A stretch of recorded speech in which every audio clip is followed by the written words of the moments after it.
Good morning. In my devotions last night, I was reading in Isaiah again. And I came across a passage. The passage is very interesting because this passage talks about the nations that's going to come up against Jerusalem, how they're going to be like a man that is hungry, but in his dream he's eating, but when he wakes up, his soul is empty. And I thought about this passage in a little different light because to me, this passage describes the world that we live in, and so many that are in this world. Let me read this passage and explain what I'm talking about. It's in Isaiah chapter 29 and verse 8. It shall be as when a hungry man dreameth, and behold, he eateth, but he awaketh, and his soul is empty. Or as a thirsty man dreameth, and behold, he drinketh, but he awaketh, and behold, he is faint, and his soul hath appetite.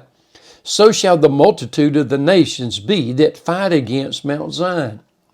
Now, in this, what I want you to see in this passage, this is so many that fight against the Lord, that rebel against God.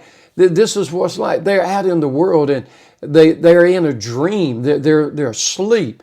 And they think that they are enjoying life. They're thinking that they're getting all of the blessings, that they're being fed, that all of these things come. But what's going to happen is, one day they're going to wake up and they're going to realize just how empty their soul is. Just how empty it is without the Lord in their lives. And this world has deceived so many because we get so wrapped up in the things of the world and we get wrapped up in materialism and we get wrapped up in all of these things. And we think it's satisfying our soul. But what we're like a person who goes to bed hungry, dreams he's eating, dreams he's being satisfied. But when he wakes up, he's still hungry. His soul is empty.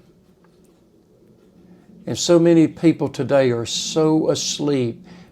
They're thinking they're living a dream life.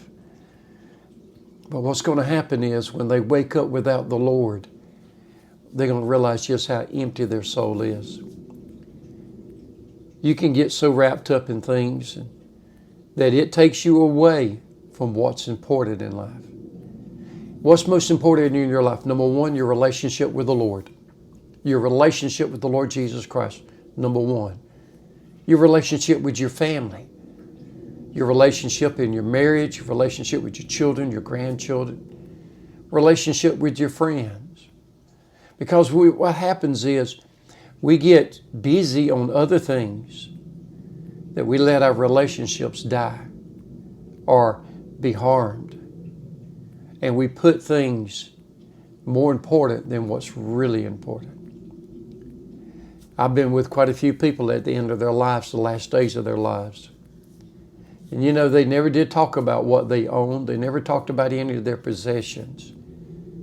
They talked about their memories of the relationships that they had with the people they loved. And they talked about the Lord.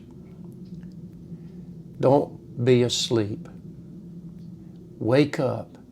Find out what's important. Your relationship with the Lord. And you realize your soul won't be thirsty. Don't let this world deceive you. Don't let this world deceive you. Make the most of your relationships with the Lord and those that you love. I hope you have a wonderful day, and hopefully I'll see you tomorrow.